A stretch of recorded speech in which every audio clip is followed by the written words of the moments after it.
വിഷ്ണു ശാലിനിയുടെ ഇന്നത്തെ എപ്പിസോഡിൽ പ്രീതിയെ ആംബുലൻസിൽ ആ സ്ട്രക്ചറിൽ തന്നെ ആ മുറ്റത്ത് തന്നെ കിടത്തിയിട്ടും സത്യഭാമ അങ്ങ് ശാലിനിയെ കുറ്റം പറയുകയാണ്. രാഘവൻ നായരോടാണ് പറയുന്നത്, എൻ്റെ മോള് വീണ് തലയ്ക്ക് ക്ഷതമേറ്റ് ഹോസ്പിറ്റലിൽ കോമാവസ്ഥയിൽ കിടക്കുമ്പോഴും എൻ്റെ മരുമോള് എന്നിൽ നിന്നും അത് മറച്ചു വെച്ചു, ഇവൾ അങ്ങനെയാണ് ചെയ്തത് എന്നും പറഞ്ഞ് കുറേ കുറ്റങ്ങൾ അങ്ങ് സത്യഭാമ നിരത്തുകയാണ്. അന്നേരം വിഷ്ണു പറയുന്നുണ്ട്, അത് അമ്മയ്ക്ക് പെട്ടെന്ന് കേട്ടാൽ ഒരു ഷോക്കാവുമെന്ന് കരുതിയിട്ടാണ് മറച്ചു വെച്ചതെന്നൊക്കെ പറയാൻ ശ്രമിക്കുമ്പോഴും എന്നിട്ട് ഇപ്പോഴൊരു ഷോക്ക് ആയില്ല അല്ലേടാ എന്ന് സത്യഭാമ വിഷ്ണുവിനെ വഴക്ക് പറയുകയാണ്. പിന്നീട് ആംബുലൻസ് ഡ്രൈവറും അർജുനും രമണപിള്ളയും കൂടി ചേർന്ന് ആ സ്ട്രക്ചർ രാഘവൻ നായരുടെ അടുത്തേക്ക് കൊണ്ടുവരികയാണ്. അന്നേരം രാഘവൻ നായർ അങ്ങ് പൊട്ടിക്കരയുകയാണ്. എൻ്റെ മോളെ പ്രീതി എന്താ പറ്റിയത്, എൻ്റെ കുഞ്ഞിനെ ഇങ്ങനെ ഒരു അവസ്ഥയിൽ എനിക്ക് കാണാൻ വയ്യാന്നും പറഞ്ഞ് അങ്ങോട്ട് വാവിട്ട് നിലവിളിച്ചങ്ങ് പൊട്ടിക്കരയുകയാണ്. കണ്ണീരൊക്കെ വരുന്നുണ്ട്. അന്നേരം അത് കണ്ടിട്ട് അർജുനും സത്യഭാമയ്ക്കും ഒക്കെ സങ്കടമാവുകയാണ്. മുറ്റത്ത് തന്നെ കുഞ്ഞിനെയും കൊണ്ട് നിൽക്കുകയാണ് ശാലിനിയും വിഷ്ണുവും. തുടർന്ന്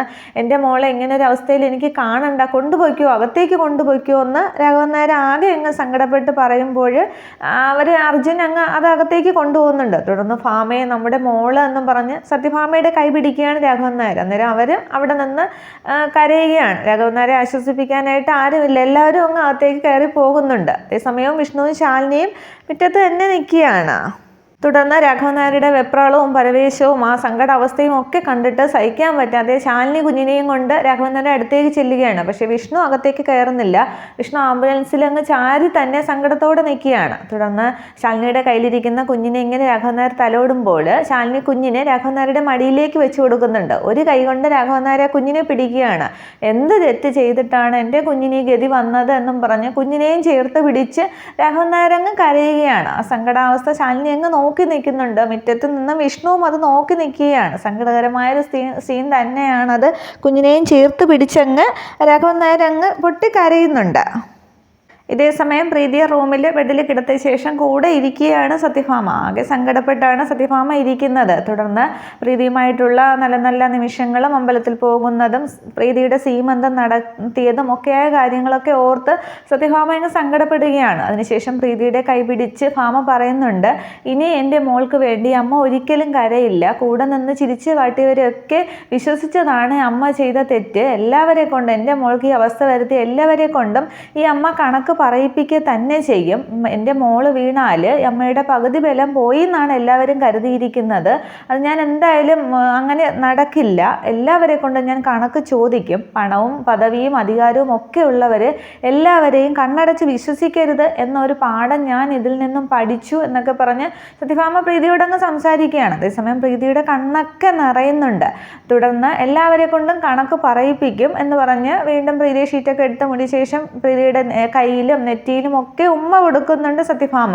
അതിനുശേഷം കണ്ണൊക്കെ തുടച്ചുകൊണ്ട് പറയുകയാണ്, മോൾ ഉറങ്ങിക്കോ, ഈ വൃത്തികെട്ട ലോകത്തിലെ കാഴ്ചകൾ കുറേ കാലത്തേക്ക് കാണണ്ടെന്ന് കരുതി മോൾ കണ്ണടച്ചു എന്ന് കരുതിയാൽ മതി, മോൾ സമാധാനത്തോടെ ഉറങ്ങിക്കോ എന്ന് പറഞ്ഞിട്ട് റൂമിൽ നിന്നും സത്യഭാമ അങ്ങ് ഇറങ്ങുകയാണ്.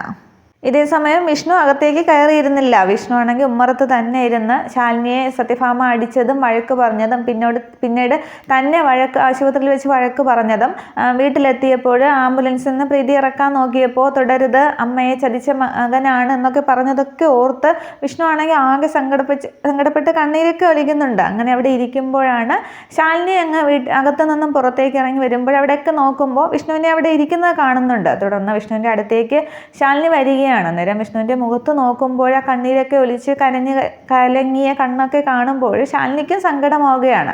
തുടർന്ന് വിഷ്ണുവിൻ്റെ അടുത്തേക്ക് ശാലിനി ഇരിക്കുന്നുണ്ട്. തുടർന്ന് ആശ്വാസവാക്കൊന്നും പറയാതെ വിഷ്ണുവിൻ്റെ കൈ മുറുക്കെ പിടിക്കുകയാണ്. അന്നേരം അതൊരു വാക്കിനേക്കാൾ വിഷ്ണുവിന് അതൊരു ആശ്വാസമാകുന്നുണ്ട്. അതേപോലെ ശാലിനിയുടെ കൈയും വിഷ്ണു മുറുക്കെ പിടിക്കുന്നുണ്ട്. പക്ഷെ അന്നേരവും രണ്ടുപേരുടെയും കണ്ണിൽ നിന്നങ്ങ് കണ്ണീര് ഒഴുകിക്കൊണ്ടിരിക്കുകയാണ്. തുടർന്ന് കാണിക്കുന്നത് രാത്രി സത്യഭാമയുടെ വീടിൻ്റെ ഹാളാണ്. എല്ലാവരും അവിടെ എത്തിയിട്ടുണ്ട്. വിഷ്ണുവും ശാലിനിയും അർജുനും സത്യഭാമയും സുസ്മിതയും രാഘവൻ നായരും രമണപിള്ളയും ഒക്കെ ഒരു കോടതി വിചാരണ എന്ന പോലെ ശാലിനിയെ അവിടെ അങ്ങ് വിസ്തരിക്കുകയാണ് സത്യഭാമ. സത്യഭാമ ചോദിക്കുകയാണ്, പഞ്ചകൈലാസത്തിലെ ക്ലിനിക്കിൽ വെച്ച് തന്നെ പ്രീതി കോമാവസ്ഥയിലാണെന്ന് നിങ്ങളോട് അവിടുത്തെ ഡോക്ടർമാർ പറഞ്ഞിരുന്നില്ലേ എന്ന്. അന്നേരം ആരും മിണ്ടാ നിൽക്കുകയാണ്. ശാലിനി അന്നേരം തല ഉനിച്ചങ്ങ് ഒരു കുറ്റവാളിയെ പോലെ നിൽക്കുകയാണ്. തുടർന്ന് ശാലിനിയോടും ചോദിക്കുകയാണ്, ചോദിക്കുകയാണ്, കോമ എന്ന അവസ്ഥയെക്കുറിച്ച് നിങ്ങൾക്ക് ആർക്കെങ്കിലും എന്തെങ്കിലും അറിവുണ്ടോ? നീ സിവിൽ സർവീസിന് പ്രിപ്പയർ ചെയ്യുന്നതല്ലേ ഉള്ളൂ, അല്ലാതെ കിട്ടിയിട്ടൊന്നും ഇല്ലല്ലോ എന്ന്. അന്നേരവും തലകുനിച്ച് ശാലിനി അങ്ങ് നിൽക്കുമ്പോൾ വിഷ്ണു പറയുന്നുണ്ട്, അമ്മേ ശാലിനി അല്ല, ഞാനാണ് പറഞ്ഞത്, അമ്മയോട് പതുക്കെ സാവകാശത്തിൽ കാര്യങ്ങൾ പറഞ്ഞാൽ മതിയെന്ന്. അന്നേരം വിഷ്ണുവിനെതിരെയാണ് പിന്നെ സത്യഭാമ തിരിയുന്നത്.